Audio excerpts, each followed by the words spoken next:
বিসমিল্লাহির রহমানির রহিম। সুপ্রিয় শিক্ষার্থীবৃন্দ, আমার আন্তরিক ভালোবাসা ও শুভেচ্ছা রইল। আশা করি তোমরা যে যেখানে আছো ভালো আছো, সুস্থ আছো এবং নিরাপদ আছো। তোমাদের গত ক্লাসে আমি একাদশতম অধ্যায় পড়েছিলাম। তোমাদের পড়েছিলাম টিস্যু কালচার কাকে বলে, টিস্যু কালচারের কর্মপরিধি। আজকে তোমাদের পড়াবো টিস্যু কালচার কিভাবে করা হয়, পদ্ধতিটা, আর টিস্যু কালচারের গুরুত্ব বা অ্যাপ্লিকেশন।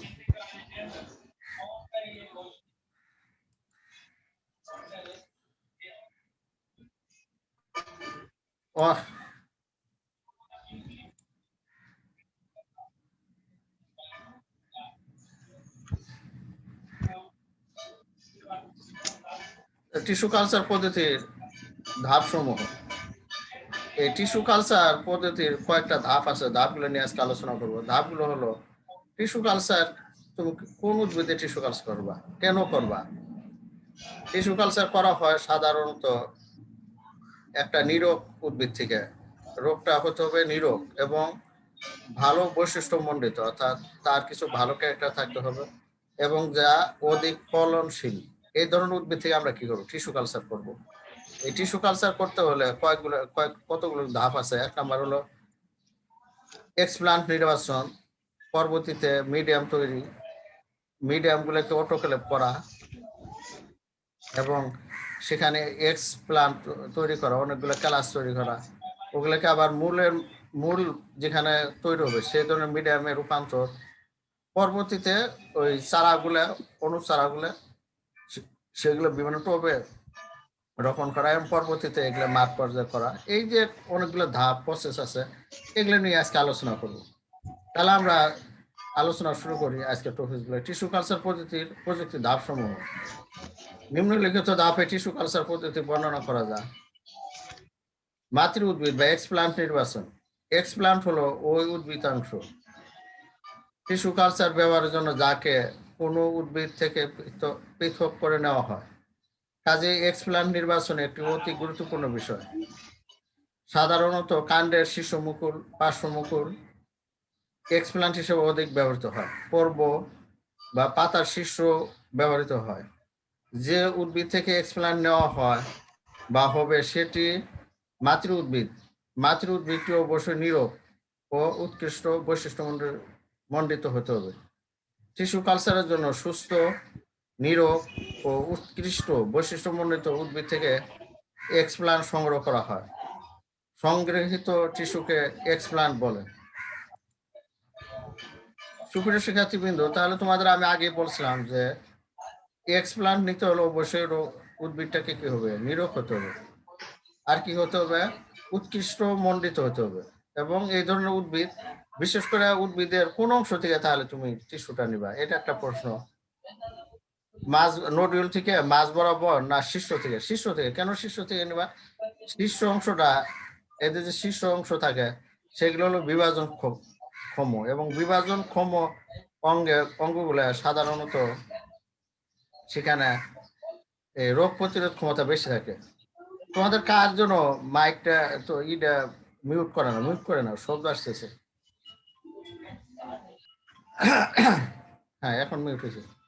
তাহলে এই যে এদেরকে কি বলা হয়, যে উদ্ভিদ থেকে আমরা টিস্যু নিব সেই উদ্ভিদকে বলা হয় মাতৃ উদ্ভিদ, এবং যে অংশটাকে নিব তাকে, সেই অংশটাকে বলা এক্সপ্লান্ট। মনে থাকবে এক্সপ্লান্ট কাকে বলে এবং মাতৃ উদ্ভিদ কাকে বলে এবং কোথায় থেকে নিব। এই মাতৃ উদ্ভিদ এক্সপ্লান্টটা নিব আমরা কোথায় থেকে? বিভাজনক্ষম অঙ্গ থেকে, বিশেষ করে উদ্ভিদ এবং কাণ্ডের শীর্ষ মুকুল বা মূলের শীর্ষে যে অংশগুলো বৃদ্ধিক্ষম, সেখান থেকে নেব। কালচার মিডিয়াম বা আবাদ মাধ্যম তৈরি। এই যে আমরা এখন একটা ক্লাস বা একটা এক্সপ্লেন নিলাম, এখন আমরা কি করবো, কালচার মিডিয়াম তৈরি করবো। তোমরা যারা আছো বা আমরা আছি, আমাদের প্রত্যেকের খাবার তালিকা কিন্তু একই রকম না। কেউ বা ভাত পছন্দ করে, কেউ বা রুটি, কেউ বা ফাস্ট ফুড, কেউ বা কি মাংস, কেউ বা মাছ। এক একজনের খাবারের রুচি বা চাহিদা এক এক রকম। ঠিক একইভাবে উদ্ভিদেরও খাবারের বিভিন্ন রকম চাহিদা রয়েছে। এই জন্য যে উদ্ভিদ তুমি এক্সপ্লান্ট হিসেবে নেবা, সেই উদ্ভিদের খাবার বা সে কি কি ধরনের জিনিস পছন্দ করে, এগুলো তোমাকে একটু জানতে হবে। জানার পর তোমাকে বিভিন্ন ধরনের ম্যাক্রো এবং মাইক্রো এলিমেন্ট বা উপাদান আছে, সেখান থেকে তোমাদের এক ধরনের মিডিয়াম তৈরি করতে হবে এবং সেখানে কিছু হরমোনও প্রয়োগ করতে হবে। কালচার মিডিয়াম বা আবাদ মাধ্যম তৈরি। টিস্যু কালচার কাজের জন্য প্রাথমিকভাবে একটি কালচার মিডিয়াম তৈরি করা আবশ্যক। উদ্ভিদের পুষ্টি ও বৃদ্ধির জন্য যে সমস্ত রাসায়নিক উপাদান প্রয়োজন হয় তার সমন্বয়ে মিডিয়াম প্রস্তুত করা হয়।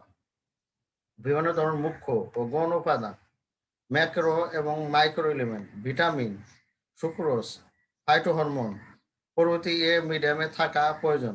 মাধ্যমকে ঘন করতে জমাট বাঁধার উপাদান যেমন এগার সঠিক মাত্রায় মেশাতে হয়।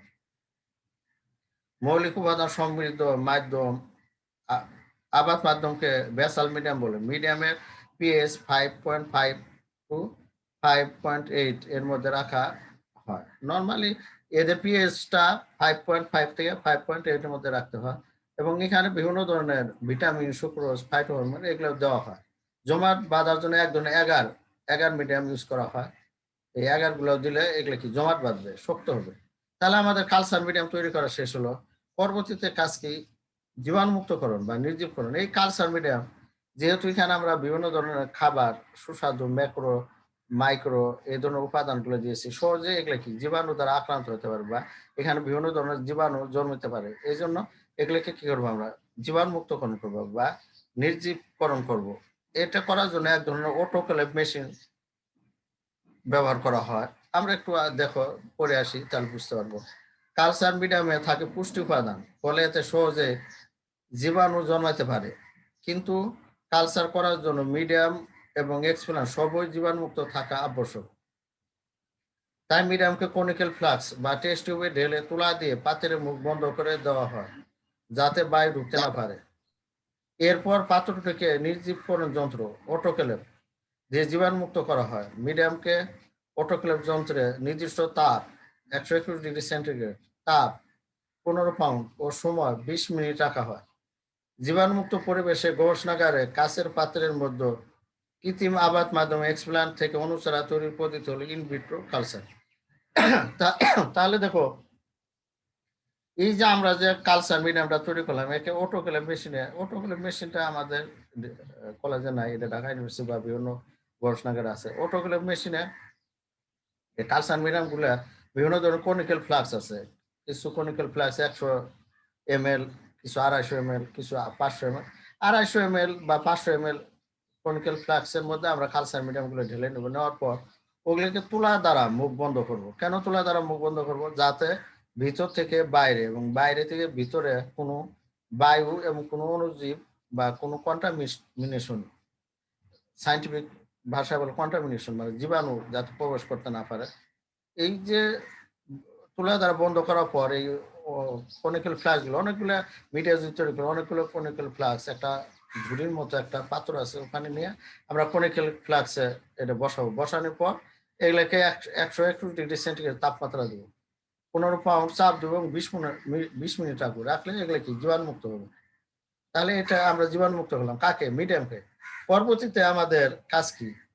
এক্সপ্লান্ট আছে, এক্সপ্লান্টকেও আমরা বিভিন্ন ধরনের অ্যালকোহল দ্বারা এগুলোকে কি করবো? জীবাণুমুক্ত করবো। সেই সাথে আমরা যে হাত, চিমটা বা অন্যান্য অংশ যেগুলো ব্যবহার করি সেগুলোকেও আমরা অ্যালকোহল দ্বারা জীবাণুমুক্ত করবো। মিডিয়ামে এক্সপ্লান্ট বা টিস্যু স্থাপন। মিডিয়ামে এক্সপ্লান্ট বা টিস্যু স্থাপন, এক্সপ্লান্ট স্টেরাইল করে, সাথে স্টেরাইল মান কি? জীবাণুমুক্ত করে, সাথে হাত, চিমটা ইত্যাদিকে অ্যালকোহল দিয়ে স্টেরাইল করতে হয়। সম্পূর্ণ স্টেরাইল অবস্থায় কাঁচ পাত্রে রাখা মিডিয়ামে স্থাপন করা হয়। পরবর্তীতে কাঁচ পাত্রে রাখা মিডিয়ামে স্থাপন করতে হয়। এক্ষেত্রে তোমাদের একটু মনে রাখতে হবে যে এই যে তোমরা যে স্টেরাইল দ্বারা বা অ্যালকোহল দ্বারা তোমার হাত, চিমটা এগুলো অ্যালকোহল স্টেরাইল করলা, এই সময় যাতে কোনোভাবে তোমাদের হাতগুলো আগুনের সংস্পর্শে না আসে। যদি আগুনের সংস্পর্শে আসে তাহলে তুমি কিন্তু পুড়ে যাবা। কেন? অ্যালকোহল বা স্টেরাইল জাতীয় জিনিসগুলো এগুলো আগুন ধরে যায়। তোমরা এটা সাবধানে থাকবা। এখনো কিন্তু তোমরা যারা হ্যান্ড স্যানিটাইজেশন ব্যবহার করো, এটা কিন্তু এক ধরনের অ্যালকোহল। এর দ্বারা আমরা কি জীবাণু মুক্ত হতে চাই, জীবাণু মুক্ত হওয়া যায়, কিন্তু সাবধান থাকতে হবে যাতে তোমাদের চুলা, গ্যাসের চুলা বা দেয়া চলায় এগুলা জ্বালানো যাবে না, বা জ্বালাতে গেলে একটু হাত পরিষ্কার করে নিতে হবে অথবা সাবধানতা অবলম্বন করতে হবে। তাহলে এই দেখো আমরা এই টিস্যু কালচার বিভিন্ন ধাপগুলো আমরা এখানে দেখানো হয়েছে। এই যে টবে একটা উদ্ভিদ, টবে লাগানো গাছ, মাতৃ উদ্ভিদ, এটাকে বলে মাতৃ উদ্ভিদ। এই বৃদ্ধিক্ষম, এই অংশটা কি বৃদ্ধিক্ষম, এখান থেকে আমরা যে কোনো একটা অংশ নিব, আমরা যে কোনো একটা অংশ নিলাম, যে অংশটাকে নিলাম তাকে বলা টিস্যু বা এক্সপ্লান্ট। নেওয়ার পর আমরা যে একটা কনিক্যাল ফ্লাক্স, এটাকে বলা একটা কনিক্যাল ফ্লাক্স। এই কনিক্যাল ফ্লাক্সের মধ্যে কি আছে, অ্যাগার মিডিয়া, এই যে মিডিয়া, এগুলোকে বলা মিডিয়া। এই মিডিয়ার মধ্যে আমরা এই টিস্যুটা এখানে স্থাপন করলাম। করার পর কয়েকদিন যদি আমরা রেখে দেই ঘরের মধ্যে, বিশেষ করে এগুলা ঘরের মধ্যে রাখা হয় লেমিনেট ফলের মধ্যে বিভিন্ন সুন্দর পরিবেশে, ঘরে রাখার পর এখানে থেকে দেখো একটা থেকে অনেকগুলো ক্লাস তৈরি হবে। কি হবে, অনেকগুলো ক্লাস তৈরি হবে। পরবর্তী সময় এখান থেকে কি হবে, বিভিন্ন চারা সৃষ্টি হবে, কিন্তু এখানে কি কোনো মূল তৈরি হবে না। কি তৈরি হবে না, মূল তৈরি হবে না, এগুলো সব হলো মুকুল অর্থাৎ কাণ্ড তৈরি হবে, কিন্তু কি মূল তৈরি হবে না। মূল তৈরির জন্য আবার তোমাকে আলাদা আর একটা মিডিয়া তৈরি করতে হবে, যেখানে কি মূল তৈরির উপাদান থাকবে। এই যে মূল তৈরির উপাদানের মধ্যে আমরা কি দেবো, এই পরবর্তীতে উদ্ভিদগুলো এখানে আমরা কি সংস্থাপন করবো বা এখানে রাখবো। রাখার ফলে পরবর্তীতে দেখো মূল সৃষ্টি হলে, দেখো মূল এবং কাণ্ড উভয়, অর্থাৎ একটা পূর্ণাঙ্গ চারা উদ্ভিদ তৈরি হলে, একে বলা অনুচারা। কি বলা হয়, অনুচারা। এই অনুচারা গুলা এমনিতেই আমরা মাঠে বা টবে লাগালে এরা মারা যাবে। কেন মারা যাবে, এদের আমরা অতি আদরে, অর্থাৎ একটা নির্দিষ্ট তাপমাত্রা, একটা আলো, একটা আর্দ্রতা, এদেরকে আমরা কি এই অবস্থায় তৈরি করেছি। এদের হঠাৎ করে যদি রোদে দাও তাহলে মারা যাবে, অথবা হঠাৎ করে ছায়ের মধ্যে রাখা যাবে না। এদের কখনো টবে, এদের রোপণ করার পর টবটা কিছুক্ষণ রোদে রাখতে হবে, কিছুক্ষণ কি ঠান্ডা অর্থাৎ রোদমুক্ত জায়গায় রাখতে হবে। এভাবে তাদের প্রাকৃতিক পরিবেশের সাথে অ্যাডজাস্ট করতে হবে। অ্যাডজাস্ট করার পর পরবর্তীতে এগুলো মাঠ পর্যায়ে রোপণ করলে এখান থেকে পূর্ণাঙ্গ একটা উদ্ভিদ তৈরি হবে। এভাবে একটা টিস্যু থেকে হাজার হাজার অনুচারা বা উদ্ভিদ তৈরি করা সম্ভব। কিভাবে, টিস্যু কালচারের মধ্যে। দেখো ক্লাস সৃষ্টি বা সংখ্যা বৃদ্ধি। মিডিয়ামে এক্সপ্লান্ট অর্থাৎ টিস্যু স্থাপনের পর পাত্র রেখে একটি বৈদ্যুতিক আলো অর্থাৎ 3000 থেকে 5000 লাক্স, তাপমাত্রা 17 ডিগ্রি সেন্টিগ্রেড থেকে 20 ডিগ্রি সেন্টিগ্রেড ও আপেক্ষিক আর্দ্রতা 70 থেকে 75% নিয়ন্ত্রিত কক্ষে রাখা হয়। কয়েকদিন পর টিস্যুটি বারবার বিভাজিত হয়ে একটি কোষীয় মণ্ডে পরিণত হয়। মণ্ড হলো অবয়হীন অবিন্যস্ত টিস্যুগুচ্ছ। এক্সপ্লান্ট মিডিয়ামে স্থাপন করার পর আলো ও তাপ নিয়ন্ত্রিত করে রাখলে যে অবয়হীন অবিন্যস্ত টিস্যুগুচ্ছ সৃষ্টি হয় তাই কেলাস। এই যে কেলাস যেটাকে বলা, কেলাস থেকে একসময় অসংখ্য মুকুল সৃষ্টি হয়, অর্থাৎ একটা কেলাস থেকে কি অসংখ্য অনেকগুলো কি মুকুল তৈরি হবে। মূল উৎপাদক মাধ্যম স্থানান্তর ও চারা উৎপাদন। মুকুলগুলোকে সাবধানে কেটে নিয়ে মূল উৎপাদনকারী মিডিয়ামে রাখা হয় এবং সেখানে প্রতিটি মুকুল মূল সৃষ্টি করে পূর্ণাঙ্গ চারা গাছে পরিণত হয়। এই যে মুকুলগুলোকে সাবধানে কেটে নিয়ে মূল উৎপাদনকারী মিডিয়ামে রাখা হয়, আবার আলাদা করে একটা মিডিয়াম তৈরি করা যেখানে কি মূল উৎপাদনকারী উপাদানগুলো থাকবে, এলিমেন্টগুলো থাকবে। সেখানে প্রতিটি মুকুল মূল সৃষ্টি করে পূর্ণাঙ্গ চারা গাছে পরিণত হয়। চারা প্রবেশান্তর। উপযুক্ত সংখ্যক সুগঠিত মূল সৃষ্টি হলে পূর্ণাঙ্গ চারা গাছ কালচার করা পাত্র থেকে সরিয়ে নিয়ে ধীর প্রক্রিয়া সাবধানতার সাথে টবে স্থানান্তর করা হয়। এভাবে টিস্যু কালচারের মাধ্যমে চারা গাছ উৎপাদন কাজ সম্পন্ন করা হয়। তাহলে কি বললাম, উপযুক্ত সংখ্যক সুগঠিত মূল সৃষ্টি হলে পূর্ণাঙ্গ চারা গাছ কালচার করা পাত্র থেকে সরিয়ে নিয়ে ধীর প্রক্রিয়া সাবধানতার সাথে টবে স্থানান্তর করা হয়। এভাবে টিস্যু কালচারের মাধ্যমে চারা গাছ উৎপাদন কাজ সম্পন্ন হয়। প্রাকৃতিক পরিবেশ তথা মাঠ পর্যায়ে স্থানান্তর। টব সহ চারা গাছকে কিছুটা আর্দ্র পরিবেশে রাখা হয়, তবে রোপিত চারা গাছগুলো কক্ষের বাইরে রেখে মাঝে মাঝে বাইরের প্রাকৃতিক পরিবেশের সাথে খাপ খাইয়ে নিতে হয়। পূর্ণাঙ্গ চারা গাছগুলো সজীব ও সবল হয়ে উঠলে সেগুলোকে এক পর্যায়ে প্রাকৃতিক পরিবেশে মাটিতে লাগানো হয়। অর্থাৎ এরা যদি আমরা একবার কি এদের ঘরে রাখবো, একবার কি বাইরে রাখবো, অর্থাৎ রোদের প্রাকৃতিক পরিবেশের সাথে খাপ খাওয়ানো হয়ে গেলে এদেরকে আমরা কি করবো, মাঠে চারাগুলো রোপণ করবো। উদ্ভিদ প্রজনন ও উন্নত জাত উদ্ভাবনে টিস্যু কালচার প্রযুক্তি প্রয়োগ। এই টিস্যু কালচার প্রযুক্তি প্রয়োগগুলো কোথায় কিভাবে হয় এগুলো নিয়ে আমরা আলোচনা করব। দেখো বাংলাদেশে প্রথম ঢাকা ইউনিভার্সিটিতে টিস্যু কালচার নিয়ে গবেষণা করা হয়।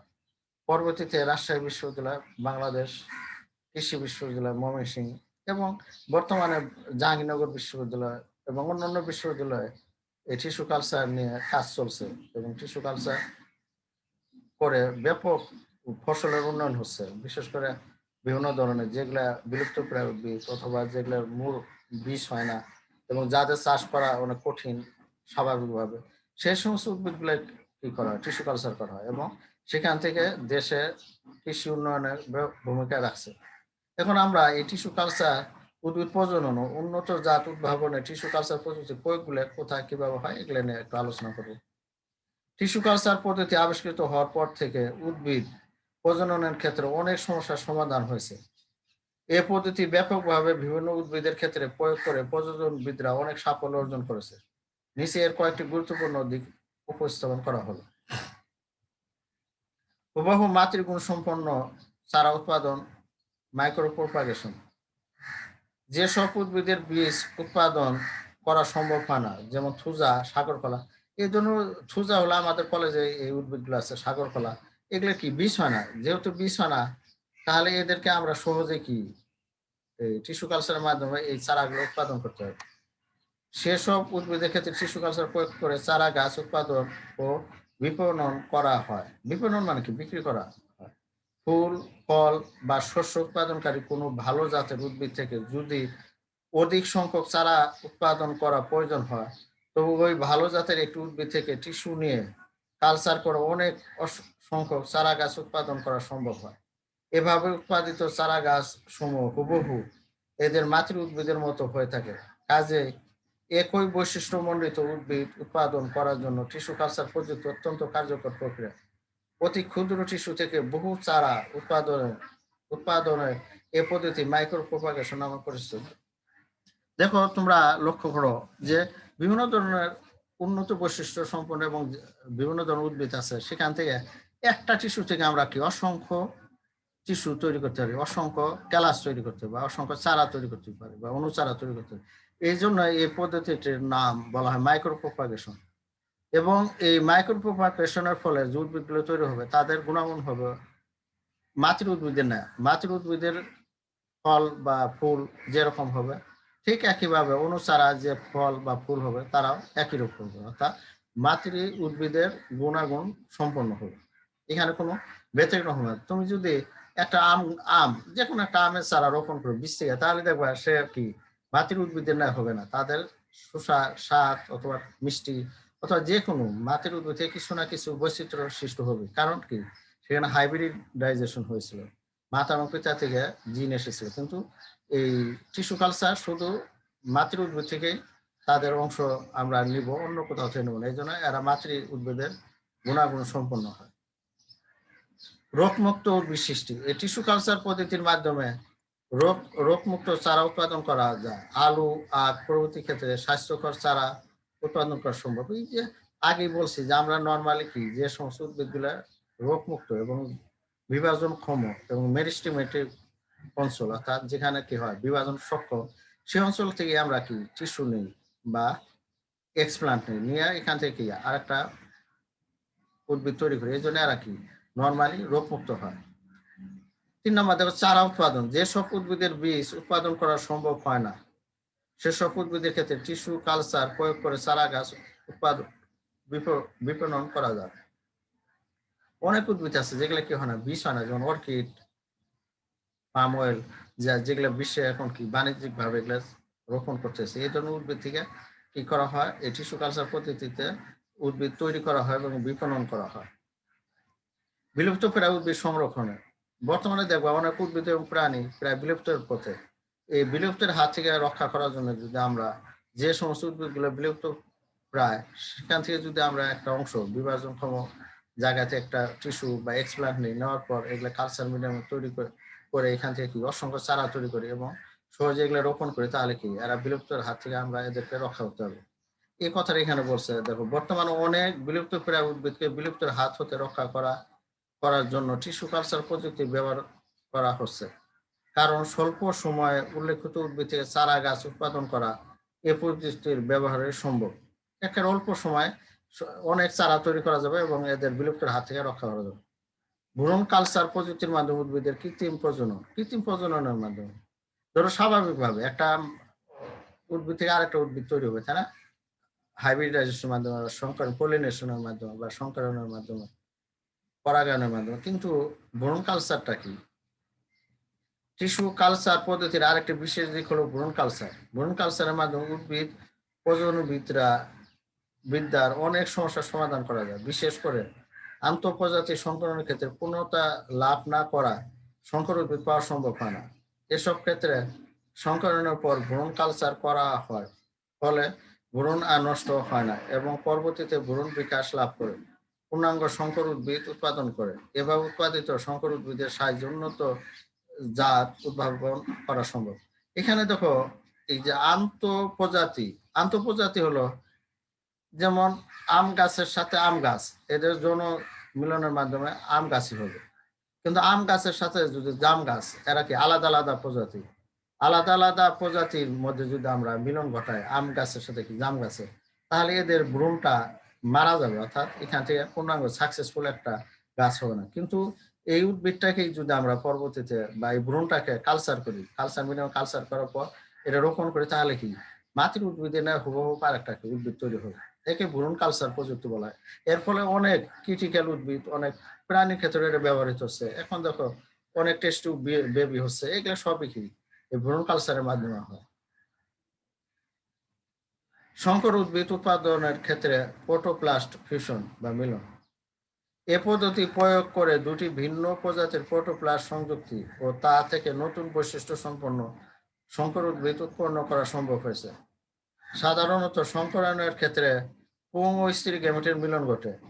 প্রোটোপ্লাস্টের মিলনে সোমাটিক হাইব্রিড তৈরি হলে সেখানে দুটি প্রজাতি সম্পন্ন সাইটোপ্লাজমের মিলন ঘটে।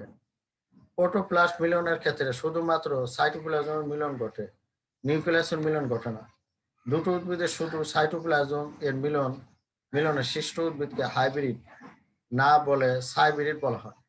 দেখো সংকর উদ্ভিদ বা হাইব্রিডের ক্ষেত্রে নর্মালি কি হবে, নিউক্লিয়াসের মিলন হবে একটার সাথে আরেকটা। কিন্তু কোনো কোনো উদ্ভিদ বা সংকর উদ্ভিদের ক্ষেত্রে যদি কি নিউক্লিয়াসের মিলন না হয়, যদি শুধুমাত্র কি হয় সাইটোপ্লাজমের মিলন হয়, তাকে বলা হয় হাইব্রিড, না বলে তাকে বলা হয় কি সাইব্রিড। তোমাদের পরীক্ষা আসে যে সাইব্রিড কাকে বলে, যদি আসে কি লেখবা, দুইটি উদ্ভিদের শুধু সাইটোপ্লাজমের মিলনে সৃষ্ট উদ্ভিদকে হাইব্রিড না বলে সাইব্রিড বলা। হাইব্রিড না বলে এটা না লেখবা দুটো উদ্ভিদের শুধু সাইটোপ্লাজমের মিলনের সৃষ্ট উদ্ভিদকে সাইব্রিড বলা হয়। এটুকু লিখলে 1 মার্কসের কোশ্চেন আসে তোমাদের। আর যদি 2 মার্কসের আসে তাহলে পুরো পদ্ধতিটাই তোমরা একটু বর্ণনা করবা। মেরিস্টেম কালচার, এই টিস্যু কালচার বলতে কিন্তু মেরিস্টেম কালচারকে বোঝায়। মেরিস্টেম কালচার টিস্যু কালচার পদ্ধতির একটি বিশেষ দিক। উদ্ভিদের শীর্ষ মুকুলের অগ্রভাগে টিস্যুকে মেরিস্টেম বলে। অগ্রভাগে মেরিস্টেম কালচারের মাধ্যমে উৎপাদিত চারা গাছ সাধারণত রোগ মুক্ত হয়ে থাকে, কারণ মেরিস্টেম টিস্যুতে কোনো রোগ জীবাণু থাকে না। মেরিস্টেম মানে কি, বাজে টিস্যু। এই যে বর্তমানে দেখো আমরা কোভিড-19 দ্বারা বা করোনা দ্বারা আক্রান্ত, এটা কিন্তু ছোট শিশুদের কম হয়, সাধারণত বয়স্ক লোকদের হয়। কারণ কি, ছোট শিশু বা চারা উদ্ভিদ এগুলো কি এদের বিভাজন ক্ষমতা অনেক বেশি, বা এদের বৃদ্ধি হারটা বেশি, গ্রোথ রেটটা বেশি। এই জন্য স্বাভাবিকভাবে যে ছোট শিশু বা ছোট চারা গাছ যেগুলো আছে এখান থেকে মেরিস্টেম কালচার করা হয়। কেন, এখানে রোগ প্রতিরোধ ক্ষমতাও বেশি, এখানে রোগ নাইও। কিন্তু একজন বয়স্ক লোকের যদি কোভিড-19 দ্বারা আক্রান্ত হয়, দেখবা তাকে নিয়ে অনেক কি সমস্যা হবে। কিন্তু একটা শিশু বা তোমরা যারা আছো, তোমরা এটা অনেকটা রিস্ক মুক্ত।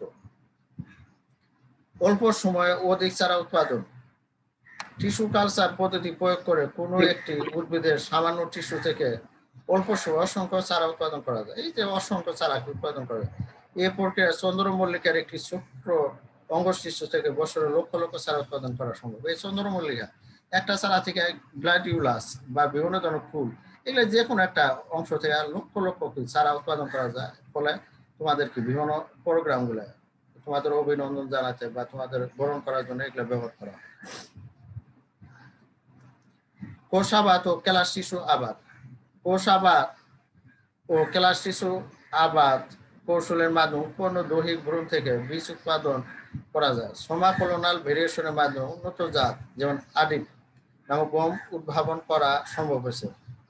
যে কোনো আবাদি উদ্ভিদ কোষ বা টিস্যু হতে সৃষ্ট উপকরণকে বলে সমাকলনাল ভেরিয়েশন। এর মাধ্যমে উন্নত কাঙ্ক্ষিত বৈশিষ্ট্য সম্পন্ন জীব উৎপন্ন করা হয়। সমাকলনাল ভেরিয়েশনের মাধ্যমে রোগ প্রতিরোধী পেস্টিসাইড প্রতিরোধী উদ্ভিদ সৃষ্টি করা সম্ভব হয়েছে। অর্থাৎ এই যে সমাকলনাল ভেরিয়েশনের মাধ্যমে বিভিন্ন ধরনের প্রকরণ, উদ্ভিদের প্রকরণ, ভ্যারাইটি মানে কি একই রকম উদ্ভিদ হবে না, ভিন্নতা আসবে। একটা উদ্ভিদ থেকে আরেকটা উদ্ভিদের মধ্যে কি আসবে, ভিন্নতা আসবে। এই ধরনের ভিন্নতার সৃষ্টি করে বিভিন্ন ধরনের উদ্ভিদ তৈরি করা হয়। তার একটা উদাহরণ হলো গম। গম থেকে আদিল নামক গম উদ্ভাবন করা সম্ভব হয়েছে। এবং এই ধরনের উদ্ভিদগুলো কিন্তু তোমাদের আগে বলছি, এরা সবসময় কি হবে, রোগ প্রতিরোধী হবে এবং পেস্টিসাইড প্রতিরোধী উদ্ভিদ সৃষ্টি করা সম্ভব হয়েছে, আরো হবে। যে কি পেস্টিসাইড কি, ধরো বিভিন্ন ধরনের আগাছা নাশক এমন উদ্ভিদ আছে, সেখানে যদি তুমি কিছু জিন কলোনিং করো বা জিনকে পুশ করে দাও বা এটাকে কি বলে ট্রানজেনিক উদ্ভিদ তৈরি করো, তাহলে সেখানে কি ওই উদ্ভিদটা হবে, কিন্তু সেখানে কি কোনো ধরনের আগাছা হবে না।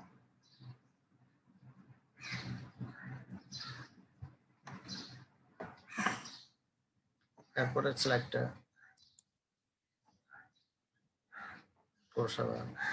ট্রানজেনিক উদ্ভিদ সৃষ্টি। দেখো ট্রানজেনিক উদ্ভিদ কি, ট্রানজেনিক উদ্ভিদ হলো, ধরো তুমি একটা আম বা একটা পেঁপে, পেঁপেটা আকার হবে ছোট, বা একটা পেঁপের আকার ছোট কিন্তু মিষ্টির স্বাদযুক্ত, একটা মিষ্টির স্বাদযুক্ত এবং রোগ রোগ প্রতিরোধ, তার রোগ হয়, আকার কি ছোট এবং তার স্বাদটা কি মিষ্টি কিন্তু রোগ হয়। আর একটা পেঁপে আছে আকারে বড়, কিন্তু সে কি, তার মিষ্টি নাই, তার মধ্যে কি নাই, মিষ্টি, পেঁপেটার মধ্যে মিষ্টি নাই এবং তারা কি রোগমুক্ত। তাহলে কি করবা, তোমার এই বড় আকারের পেঁপেটা এখানে যদি তুমি এই, যেহেতু মিষ্টি নাই, এই ছোট আকারের উদ্ভিদ থেকে তুমি এখানে কি নিবা, এই মিষ্টির স্বাদ যে জিন দ্বারা গঠিত, সেই জিনটা যদি এই বড় উদ্ভিদের মধ্যে ট্রান্সফার করো, তাহলে কি এই ধরনের উদ্ভিদগুলো বলা হয় ট্রানজেনিক উদ্ভিদ। এই ট্রানজেনিক উদ্ভিদ বর্তমানে অনেক তৈরি করা হচ্ছে সারা পৃথিবীতে। ফলে উদ্ভিদের বিপ্লব, বৈপ্লবিক, অর্থাৎ ব্যাপক আকারে পরিবর্তন হচ্ছে। এই যে আমরা অনেক লোক, কত আমাদের আমাদের কিন্তু জমি জমা বৃদ্ধি পাচ্ছে না, কিন্তু লোক সংখ্যা আমাদের অনেক বৃদ্ধি আছে, তারপর আমাদের খাদ্য ঘাটতি নাই। এটাও একটা কারণ, এই যে ট্রানজেনিক উদ্ভিদ সৃষ্টি। দেখো এটা কিভাবে তৈরি হয়। প্রচলিত সংকরায়ন পদ্ধতিতে কাঙ্ক্ষিত বৈশিষ্ট্য সর্বক্ষেত্রে উদ্ভিদের সংযোজন করা সম্ভব হয় না। রিকম্বিনেন্ট ডিএনএ প্রযুক্তিতে নানান ধরনের অণুজীব, উদ্ভিদ ও প্রাণী হতে সংগৃহীত আবাদকৃত ভ্রূণ বা কোষ প্রবেশ করে চাহিদা মতো জিনোম তৈরি করা সম্ভব। এই যে আমি আগে বলছি, চাহিদা মতো তুমি কেমন চাও সেই রকম জিনোম তৈরি হবে। টিস্যু কালচার পদ্ধতিতে এ ধরনের কোষ বা ভ্রূণ হতে পূর্ণাঙ্গ ট্রানজেনিক উদ্ভিদ সৃষ্টি করা যায়। আগাছা নাশক, নাশক রোধী, পতঙ্গ রোধী, উন্নত পুষ্টিমান সম্পন্ন উদ্ভিদ যেমন আলু, টমেটো, তামাক, তুলা ইত্যাদি উদ্ভিদ প্রজনন, উন্নত উদ্ভিদ উৎপাদন এক বিরাট বিপ্লব ঘটাতে শুরু করেছে। এই যে ট্রানজেনিক উদ্ভিদ বিপ্লব ঘটাতে শুরু করেছে। দ্রুত কলন সৃষ্টির মাধ্যমে বংশবিস্তার। একই দাতা উদ্ভিদের কোষ নিয়ে অনুরূপ বৈশিষ্ট্যযুক্ত অসংখ্য উদ্ভিদ তৈরি করা যায়। এভাবে সুন্দর ফুলদায়ী অনেক প্রজাতির উদ্ভিদ সৃষ্টি করা হয়েছে। এভাবে কি ফুলদায়ী অনেক অর্কিড চারা তৈরি করা সম্ভব হয়েছে। আরেকটা হলো বৈদেশিক মুদ্রা অর্জন। এই বৈদেশিক মুদ্রা অর্জন, মালয়েশিয়া অয়েল পাম এ টিস্যু কালচার করা হচ্ছে। এই দেশটি পাম তেল বিভিন্ন দেশে রপ্তানি করে প্রচুর বৈদেশিক মুদ্রা অর্জন করছে। বিভিন্ন দেশে যেমন থাইল্যান্ড অর্কিডের টিস্যু কালচার করা হয় এবং অর্কিড ফুল রপ্তানি করে এসব দেশ কোটি কোটি টাকা আয় করে।